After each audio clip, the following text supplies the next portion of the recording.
आज ये बहन अपने बेटे की जिंदगी की अमेजिंग टेस्टमनी देने जा रहे हैं कि कैसे प्रभु यीशु मसीह ने इनके बेटे को छूकर ऑटिज्म जैसे रोग से आजाद करके नए जीवन के साथ आशीषित किया। तो आइए सुनते हैं इनकी अद्भुत गवाही को। जब मुझे पता चला कि अनुग्रह को ऑटिज्म है, हर बार यही सोचती थी कि बाकी के बच्चे मेरे बच्चे से ज्यादा अच्छे हैं और मैंने ऐसा क्या किया है कि मेरे बच्चे को ऐसा तकलीफ है। अपना गुस्सा उतारती थी बच्चे पे, मारती थी, पीटती थी, क्योंकि मुझे बहुत परेशान करता था। परिवार वाले बोलते थे कि आपका बच्चा पागल है, इसको पागल के डॉक्टर के पास लेके जाओ, इसको ठीक कराओ, दिमाग के डॉक्टर को दिखाओ। तो मैं बहुत परेशान हो जाती थी, मैं अकेले बहुत रोती थी। सबको जय मसीह की। मेरा नाम विद्या है, ये मेरा बेटा अनुग्रह, हम मुंबई से हैं। मैं मेरे बेटे की जीवन की सबसे बड़ी गवाही देने जा रही हूँ। 2014 में मेरी शादी हुई थी। शादी के कुछ महीनों बाद जब मैं पहली बार प्रेग्नेंट हुई तो हम लोग बहुत खुश थे, लेकिन जब मुझे फर्स्ट मंथ में ब्लीडिंग होना स्टार्ट हुआ तो डॉक्टर ने मुझे बोला, अगर आपको बच्चा चाहिए तो आपको करियर छोड़ना पड़ेगा, नहीं तो फिर मेरा मिसकैरेज हो सकता है करियर के इसमें, ऐसे बोला था डॉक्टर ने। फिर 3 महीने के लिए मुझे बेड रेस्ट बोला गया। तो 3 महीना भी मेरा रिकवरी में बहुत दवाई, गोलियाँ, इंजेक्शन, हर 2 दिन में एक इंजेक्शन लेती थी मेरे बच्चे के लिए। जब मैं 8वें महीने में मेरे हस्बैंड मुझे डॉक्टर के पास लेके गए तो डॉक्टर ने मेरा अल्ट्रासाउंड किया और मुझे बताया गया कि आपके बच्चे की ग्रोथ अब तक पूरी नहीं हुई है, तो आपको बच्चे के वेट बढ़ाने के लिए कुछ दवाई लेनी पड़ेगी, या फिर आपको फिर डिलीवरी के बाद बच्चे को मशीन में रखना पड़ेगा। फिर हम लोगों ने दूसरे डॉक्टर को दिखाया तो डॉक्टर ने हमें प्रोटीन पाउडर वगैरह चालू किया बच्चे की ग्रोथ के लिए। और 27 अप्रैल 2015 को अनुग्रह का जन्म हुआ।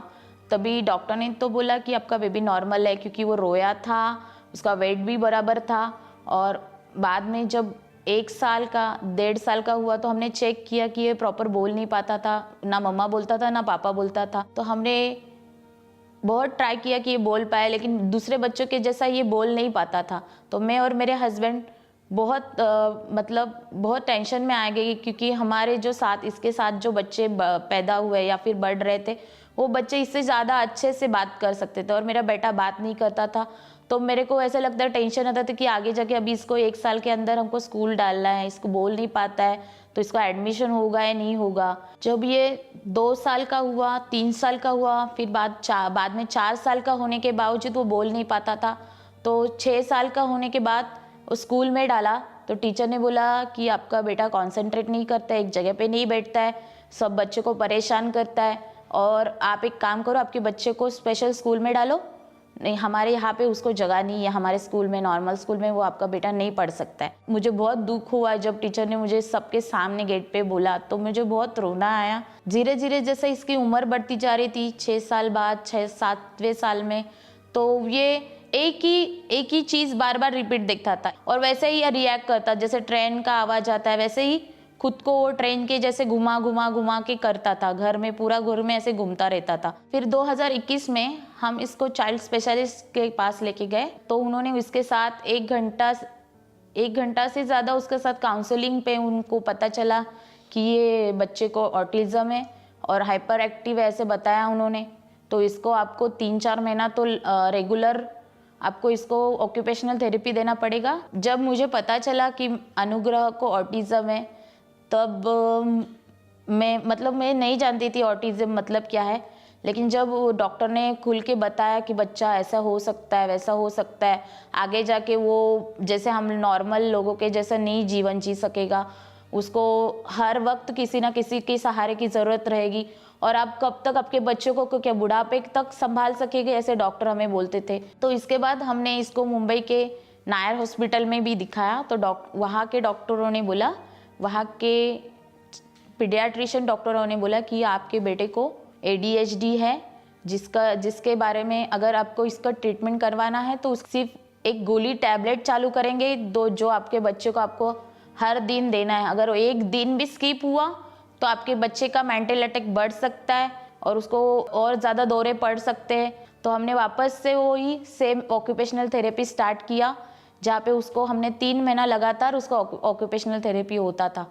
तब डॉक्टर ने वो इतना थेरेपी करने के बावजूद भी वो ठीक नहीं हो पा रहा था। फिर भी उसकी सेम हरकतें वैसे ही सेम थी जो पहले करता था, जैसे कि परेशान करना, उसके भाई को मारना या फिर भाई के साथ मारपीट करना। जब मैं सोचती थी, घर वालों का बात सुन के परिवार वाले बोलते थे कि आपका बच्चा पागल है, इसको पागल के डॉक्टर के पास लेके जाओ, इसको ठीक कराओ, दिमाग के डॉक्टर को दिखाओ। तो मैं बहुत परेशान हो जाती थी, मैं अकेले बहुत रोती थी, मेरे हस्बैंड बहुत परेशान हो जाते थे। लेकिन हम हर बार यही सोचते थे कि बाकी के बच्चे मेरे बच्चे से ज़्यादा अच्छे हैं और मैंने ऐसा क्या किया कि मेरे बच्चे को ऐसा तकलीफ़ है, वो मेरा बच्चा ऐसा अलग है, क्यों है ऐसा, मैं बहुत मेरे दिमाग में सवाल आते थे। और जब इसके उम्र के मैं बच्चे देखती थी उसके स्कूल में ही या फिर आजू बाजू में, तो बच्चे इससे भी ज़्यादा डेवलप थे। वो खुद का काम खुद करते थे, स्कूल में खुद यूनिफॉर्म पहनते थे, खुद बुक लेके जाते थे, बुक में राइटिंग करते थे, लेकिन मेरा बेटा कुछ नहीं कर पाता था। इसके वजह से हमारे घर में हमारे हस्बैंड वाइफ का भी बहुत झगड़े होते थे। तो जब भी किसी ये मेरे बच्चे के हेल्थ के बारे में बोला जाता था तो हमारा हर बार घर में कुछ ना हो कुछ झगड़े होते रहते थे। घर में इसका व्यवहार था जो पूरी तरह से खराब था, मतलब एक जगह पे नहीं बैठना, यहाँ वहाँ दौड़ना, ऊपर नीचे दौड़ना। वो किधर बाहर लेके जाते थे हम लोग उसको घुमाने भी, तो वो जैसे उसको खुला दिखता था वो दौड़ के भाग जाता था, जैसे कि उसको कभी मिला ही नहीं है वो चीज़, या फिर कभी घूमने नहीं गया, ऐसा वो करता था। मेरे लिए इसको संभालना बहुत मुश्किल हो चुका था। मतलब मेरे दिमाग में ऐसे सवाल आते थे कि तभी जब डॉक्टर ने मुझे बोला था कि आपका बच्चा मिसकैरेज होगा, हो जाता तो अच्छा होता, इतना मुझे परेशान होना नहीं पड़ता।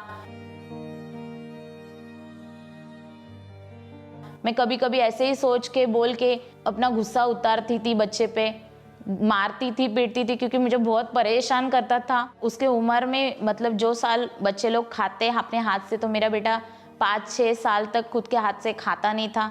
मैं उसको ज़बरदस्ती खिलाती थी, वो भी मेरे अपने हाथ से खिलाती थी। कभी उसने हाथ में एक निवाला भी नहीं पकड़ा था। फिर किसी रिलेटिव ने मेरी मम्मा को अंकुर नरूला मिनिस्ट्री के बारे में बताया, तो उनको ये बताया कि यहाँ पे बहुत बड़े बड़े चमत्कार होते हैं, आश्चर्यजनक काम होते हैं, तो आप एक बार ज़रूर इस मिनिस्ट्री का लाइव जाके ऑनलाइन जाके यूट्यूब पे आप देख सकते हैं। जब मैंने फर्स्ट टाइम अंकुर नरूला मिनिस्ट्री के प्रार्थना सभा को अटेंड करना चालू किया, तब मुझे एक अलग ही एहसास हुआ, अलग ही प्रकार का, मैंने ये ऐसे कभी पहले नहीं देखा था। और जो लोग हील हो रहे थे उनकी गवाही को सुनने के बाद मेरा भी विश्वास बढ़ा। फिर मैंने लगातार अंकुर नरूला मिनिस्ट्री के संडे, थर्सडे और प्रेयर माउंटेन के हर एक मीटिंग को मैंने अटेंड करना शुरू किया। 23 फरवरी 2022 को जब हम प्रेयर माउंटेन की ऑनलाइन मीटिंग से जुड़े थे, और उस दिन प्रभु के दास ने स्पेशल एक प्रेयर पॉइंट बोला कि अगर प्रभु यीशु मसीह किसी को स्पर्श करते हैं, छूते हैं, उसका बॉडी पूरी तरह से बन जाता है, मतलब पूरा होल बॉडी हो जाता है। तो मैंने वो वर्ड अपने बेटे के लिए रिसीव किया।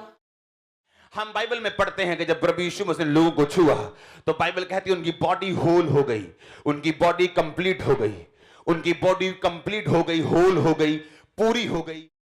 जब मैंने उस प्रार्थना को रिसीव किया तब मुझे ऐसा लगा कि ये प्रेयर मेरे बच्चे के लिए है, मेरे अनुग्रह के लिए। उस प्रेयर के बाद इसके जीवन में हीलिंग स्टार्ट हुई और तब से ये बोलना स्टार्ट किया और इसने एक जगह पे बैठना स्टार्ट किया। अभी मेरा बेटा अनुग्रह पूरी तरह से ऑटिज्म की बीमारी से आज़ाद है और ये अभी नॉर्मल बच्चों की तरह खुद नहाता है, खुद खाना खाता है, खुद रेडी होता है, स्कूल के लिए रेडी होता है, यूनिफॉर्म भी खुद पहन लेता है। अभी उसका कोई भी कंप्लेंट नहीं है और मुझे ये बात का बहुत खुशी है कि अभी वो किसी पे डिपेंडेंट नहीं है, वो खुद का काम खुद कर सकता है। मेरा बेटा जो बच्चे ट्यूशन लगाते हैं उनसे भी अच्छा मार्क्स लेके आता है और अभी ये 2nd स्टैंडर्ड में था तो परमेश्वर ने इसको 75% के मार्क्स से आशीषित किया। अभी वो 3rd स्टैंडर्ड में है और अभी भी टीचर बोलती है उसका इम्प्रूवमेंट अच्छा है, आपका लड़का बहुत अच्छा है। और अभी ये बोलता है और अच्छे से बात कर सकता है, ऐसे नहीं कि वो उसको कुछ प्रॉब्लम है, बहुत अच्छे से बात करता है, सबसे साथ नॉर्मली बिहेव करता है। जैसे वो पहले बार बार चीज़ों को रिपीट करता था, वो एक ही बात बार बार बोलना, एक ही करना, एक जगह पे नहीं बैठना, घूमना फिरना, वो सब उसका बंद हो चुका है। अभी मैं बिल्कुल ठीक हूँ। अभी मैं आज से खाना खाता हूँ और मैं चलता हूँ और मैं बच्चों से घूमता हूँ। अभी मैं स्कूल जाता हूँ। अभी मैं पढ़ाई करता हूँ। मुझे कुछ ऑटिज्म का बीमारी नहीं है। अभी मैं बिल्कुल ठीक हूँ और प्रभु को धन्यवाद करता हूँ। जिन बच्चों को ऑटिज्म है उनके पेरेंट्स से मैं यही कहना चाहती हूँ कि आप प्रभु को विश्वास रखें, प्रभु के वचन को माने, उस पर चले। जैसे मेरे बच्चे को प्रभु ने ऑटिज्म से आज़ाद किया, वैसे आपके भी बच्चे को परमेश्वर आज़ाद करेगा।